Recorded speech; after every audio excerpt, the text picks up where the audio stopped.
सोनू अभी भी 1 रुपए का सिक्का लिए हलवाई की दुकान पर खड़ा था। उसके सामने शीशे के शोकेस में रंग बिरंगी मिठाइयां लगी हुई थीं। साथ ही बराबर में गरम गरम जलेबी चाशनी में डाली जा रही थीं, जिसकी महक माहौल को और भी मजेदार बना रही थी। सोनू हलवाई चंदन को गौर से देख रहा था। तभी चंदन फिर से बोला, अबे तुझे समझ नहीं आया कि 1 रुपए में कुछ नहीं आता? जा कम से कम 10 रुपए लेकर आ।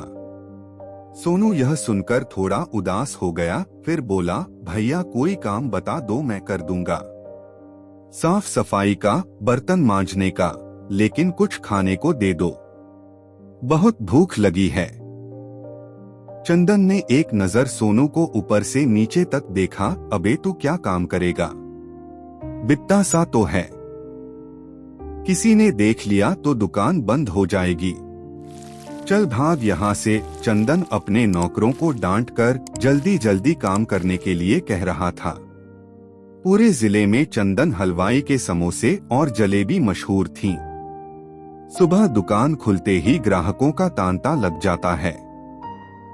सोनू वहां से जरा दूर हटकर एक बिजली के खंभे के साथ खड़ा हो गया। सोनू एक फटी सी निक्कर, एक टी शर्ट पहले अभी भी ललचाई नजरों से उधर ही देख रहा था। सोनू ने एक बार फिर से अपनी मुट्ठी में बंद सिक्के को देखा, फिर वह सोचने लगा कि शायद आज भूखे ही रहना पड़ेगा। लेकिन किस्मत को कुछ और ही मंजूर था। चंदन का नौकर समोसों से भरी परात लेकर दुकान में घुस रहा था, तभी 2 समोसे नीचे गिर गए। चंदन उस पर जोर से चिल्लाया, अबे दिखाई नहीं देता? देख कर काम कर, चल उठा इन्हें, नहीं तो पैर में आएंगे। नौकर ने जल्दी से समोसे की परात रख दी। जहां बेचने वाले के चारों ओर लोग झुंड लगाकर खड़े थे और समोसों का इंतजार कर रहे थे। उसने जल्दी से दोनों समोसे उठाए। शायद दुकान पर कोई नहीं होता तो चंदन कह देता कि इन्हें वापस परात में डाल दे, लेकिन ग्राहकों के सामने ऐसा नहीं कर सकता था। इसलिए उसने कहा, एक काम कर, वो सामने लड़का खड़ा है, उसे दे दे। नौकर फटाफट सोनू को समोसे पकड़ाकर चला गया। सोनू ने वहीं जमीन पर बैठकर एक समोसा खाना शुरू कर दिया। समोसे खाकर उसने पास के नल से पानी पिया। भूख मिट गई, वह चुपचाप वहां से निकलकर पास वाले चौराहे पर पहुंच गया। यही तो उसका ठिकाना था।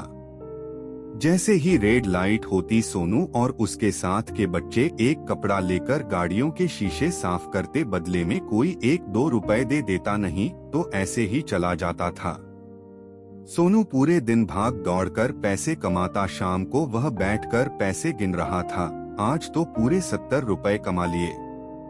वह पैसे लेकर घर की ओर चल दिया। पास ही में एक फ्लाईओवर के नीचे उसकी माँ ने एक छोटा सा तंबू लगा रखा था। सोनू की माँ उसी में लेटी हुई थी। सोनू ने आते ही कहा, माँ आज देख 70 रुपए कमा लिए। ला अपना दवाई का पर्चा दे, मैं जल्दी से तेरी खांसी की दवा ले आता हूँ। उषा ने कहा, बेटा इस पैसे से कुछ राशन ले आता तो मैं तेरे लिए कुछ पका देती। सोनू बिना कुछ बोले खुद ही पर्चा ढूंढने लगा। पर्चा मिलते ही वह तंबू से बाहर जाते हुए बोला, तेरी दवाई लाता हूँ। बापू आ गया। सोनू तेजी से बाहर निकल गया। इधर उषा सोच रही थी, सच ही तो कह रहा है, उसका पति मोहन सिंह सारा दिन जुआ खेलता रहता है। जब शाम होने लगती है तो आज की दिहाड़ी में से पैसे लेने आ जाता है। उषा से तो मारपीट करके पैसे ले जाता था, लेकिन जब से वह बीमार पड़ी है तब से सोनू से भी पैसे छीनने लगा है। कुछ देर में सोनू आ गया। माँ को दवा पिला ही रहा था कि मोहन सिंह सामने आ गया। क्यों बे, ये दवा कहाँ से लाया? सोनू, बापू ये तो सरकारी दवाखाने से लाया हूँ। ये लो 20 रुपए, आज बस इतने बन पाए हैं। मोहन सिंह ने गुस्से पैसे छीन लिए। फिर सोनू से कहा, झूठ बोला तो तुझे उल्टा लटका दूंगा। कल से कम 50 रुपए मुझे चाहिए। उषा ने लड़खड़ाती आवाज में कहा, खुद तो कुछ काम करता नहीं, छोटे से बच्चे की मेहनत की कमाई उड़ाता रहता है। मैं एक बार ठीक हो जाऊं तो इसे लेकर कहीं और चली जाऊंगी। मोहन सिंह उषा के मुंह नहीं लगना चाहता था। उसे दुकान बंद होने से पहले शराब जो लानी थी वह चुपचाप निकल गया। उषा ने सोनू से पूछा, तूने कुछ खाया या नहीं तो सारे पैसे छीन लेगा। सोनू बोला, माँ आज मुझे 2 समोसे सुबह ही मैंने खा लिए, अब तक भूख नहीं लगी है। उषा की आंखों में आंसू भर आए। बेटा भूख कहाँ से लगेगी, जब अपने माँ बाप पर सारे पैसे लुटा देगा तो। रुक, मेरे पास 10 रुपए हैं, जा बाहर जाकर कुछ खा ले। सोनू बिना कुछ बोले पैसे लेकर बाहर चला गया। भूख तो उसे लग रही थी, लेकिन अगर बापू को पैसे नहीं देता तो वह माँ को मारता। इसलिए माँ को बचाने के लिए उसने भूख को मार लिया। कुछ देर बाद सोनू खाने के लिए बिस्कुट के 2 पैकेट लाया, एक माँ को दिया और एक खुद खा लिया। उसके बाद थका हारा सोनू सोने के लिए माँ के पास लेट गया। कुछ ही देर में उसे नींद आ गई। सुबह शोर मचने के कारण उसकी आंख खुली तो देखा माँ तंबू के बाहर बैठी रो रही है। साथ ही पास में रहने वाली कुछ औरतें थीं। सोनू उठकर उसके पास पहुंचा। माँ क्या हुआ, तुम रो क्यों रही हो? उषा कुछ कह पाती तभी पास खड़ी करुणा जी ने सोनू को अपने पास लाकर खड़ा कर लिया। बेटा तेरे पापा कल शराब पीकर घर आ रहे थे, तभी उनका एक्सीडेंट हो गया। वो अब नहीं रहे। कुछ लोग अस्पताल गए हैं उनकी लाश को लेने। सोनू को एक बार झटका लगा, लेकिन वह यह समझ नहीं पा रहा था कि पिता की मौत पर वह रोए या खुश हो, क्योंकि अब वह जितने भी पैसे कमाएगा वह उसे अपनी माँ पर खर्च करेगा। कुछ ही देर में एक एम्बुलेंस वहां आकर रुकी। कुछ लोगों ने मोहन सिंह को उतारा। मोहल्ले वालों ने चंदा इकट्ठा करके मोहन सिंह का अंतिम संस्कार कर दिया। शाम तक सब अपने घर वापस आ गए।